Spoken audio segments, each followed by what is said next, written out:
ಕಲಿಯುಗ ಎಂಡಾಗೋ ಟೈಮಲ್ಲಿ ಅಧರ್ಮ ಹೆಚ್ಚಾದಾಗ ಧರ್ಮದ ಪುನರ್ಸ್ಥಾಪನೆಗೆ ವಿಷ್ಣು ತನ್ನ 10ನೇ ಅವತಾರ ಕಲ್ಕಿ ರೂಪದಲ್ಲಿ ಬರ್ತಾರೆ ಅಂತ ನಾವು ಕೇಳಿದೀವಿ. ಪ್ರತಿ ವರ್ಷ ಶ್ರಾವಣ ಮಾಸದ ಶುಕ್ಲ ಪಕ್ಷದ ಷಷ್ಠಿ ದಿವಸ ಕಲ್ಕಿ ಜಯಂತಿನ ಸೆಲೆಬ್ರೇಟ್ ಮಾಡ್ತಾರೆ. ಇಂಗ್ಲಿಷ್ ಕ್ಯಾಲೆಂಡರ್ ಆಗಿರೋದ್ರಿಂದ ಆಗಸ್ಟ್ 18 ಈ ವರ್ಷ ಸೆಲೆಬ್ರೇಟ್ ಮಾಡ್ತಾ ಇದ್ದಾರೆ. ಪ್ರತಿ ವರ್ಷ ಸೇಮ್ ಡೇಟ್ ಇರುತ್ತೆ ಅಂತ ಹೇಳಕ್ಕಾಗಲ್ಲ. ನಿಮ್ ಪ್ರಕಾರ ಈಗ ನಡೀತಿರುವಂತಹ ಭ್ರಷ್ಟಾಚಾರ, ಅಕ್ರಮ, ಅಧರ್ಮಗಳನ್ನ ನೋಡ್ತಾ ಇದ್ರೆ ಆದಷ್ಟು ಬೇಗ ಕಲಿಯುಗ ಎಂಡ್ ಆಗುತ್ತೆ ಅಂತ ನೀವು ಅಂದ್ಕೊಂಡಿದ್ದೀರಲ್ವಾ? ಬಟ್ ಇಂಟ್ರೆಸ್ಟಿಂಗ್ ಫ್ಯಾಕ್ಟ್ ಏನ್ ಗೊತ್ತಾ? ಹಿಂದೂ ಪುರಾಣಗಳ ಪ್ರಕಾರ ಕಲಿಯುಗ ಇರೋದು 4,32,000 ವರ್ಷಗಳು. ಆದ್ರೆ ಈಗ ಆಗಿರೋದು ಬರೀ 5,127 ವರ್ಷಗಳು ಮಾತ್ರ.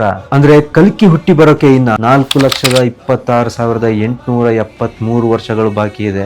ಈಗಲೇ ಸತ್ಯ, ನ್ಯಾಯ, ನೀತಿಗೆ ಬೆಲೆ ಇಲ್ಲ. ಅಧರ್ಮದ ಪರಮಾವಧಿ ಆಗಿದೆ. ಇನ್ನು ಫ್ಯೂಚರ್ ಯಾವ ತರ ಇರ್ಬೋದು ಜಸ್ಟ್ ಇಮ್ಯಾಜಿನ್ ಮಾಡಿ. ಅಂಡ್ ಇಲ್ಲಿ ಕಲ್ಕಿ ಎಲ್ಲಿ ಹುಟ್ತಾರೆ ಅನ್ನೋದನ್ನು ಕೂಡ ತಿಳಿಸಿದ್ದಾರೆ. ಶ್ರೀಮದ್ ಭಾಗವತದ ಪುರಾಣದ 12ನೇ ಸ್ಕಂದದ ಪ್ರಕಾರ ಕಲ್ಕಿಯು ಉತ್ತರ ಪ್ರದೇಶದ ಸಂಬಲ ಅನ್ನೋ ಗ್ರಾಮದಲ್ಲಿ ವಿಷ್ಣು ಯಶ ಮತ್ತೆ ಸುಮತಿ ಎನ್ನುವಂತಹ ಬ್ರಾಹ್ಮಣ ದಂಪತಿಗೆ ಜನಿಸ್ತಾರೆ. ಕಲ್ಕಿಗೆ 2 ಜನ ಹೆಂಡತಿರಿರ್ತಾರೆ. ಮೊದಲನೇವಳು ಪದ್ಮಾವತಿ ಸಿಂಹಳ ದ್ವೀಪ ಅಂದ್ರೆ ಈಗಿನ ಶ್ರೀಲಂಕಾ ಅಲ್ಲಿ ರಾಜನ ಮಗಳಾಗಿ ಜನಿಸಿರ್ತಾಳೆ. ಅಂಡ್ 2ನೇ ಹೆಂಡತಿ ರಮ.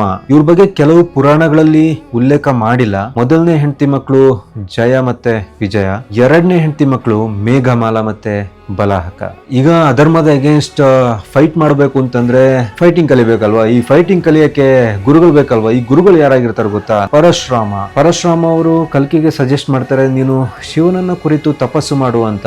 ಆಗ ವರವಾಗಿ ಶಿವ ದೇವದತ್ತ ಅನ್ನೋ ಬಿಳಿಯ ಕುದುರೆಯನ್ನ ಮತ್ತೆ ಅದ್ರ ಜೊತೆಗೆ ಒಂದು ಖಡ್ಗವನ್ನ ಕಲ್ಕಿಗೆ ನೀಡ್ತಾರೆ. ಈಗ ಕಲ್ಕಿ ಇದೇ ಬಿಳಿ ಕುದುರೆ ಮೇಲೆ ಕೂತ್ಕೊಂಡು ಆ ಖಡ್ಗವನ್ನ ಯೂಸ್ ಮಾಡ್ಕೊಂಡು ಅಧರ್ಮದ ಅಗೇನ್ಸ್ಟ್ ಫೈಟ್ ಮಾಡ್ತಾರೆ ಅಂತ ಪುರಾಣಗಳಲ್ಲಿ ಹೇಳ್ತಾರೆ. ಕಲ್ಕಿ ಹುಟ್ಟಿ ಬರೋದಂತೂ ಲೇಟ್. ಅಟ್ಲೀಸ್ಟ್ ಇವಾಗಾದ್ರೂ ಸತ್ಯ, ನ್ಯಾಯ, ನೀತಿಗೆ ಬೆಲೆ ಕೊಟ್ಟು ಅಧರ್ಮದ ಅಗೇನ್ಸ್ಟ್ ಫೈಟ್ ಮಾಡೋಣ ಅಂತ ಹೇಳ್ತಾ ಮುಂದಿನ ವಿಡಿಯೋದಲ್ಲಿ ಮತ್ತೆ ಸಿಗ್ತೀನಿ.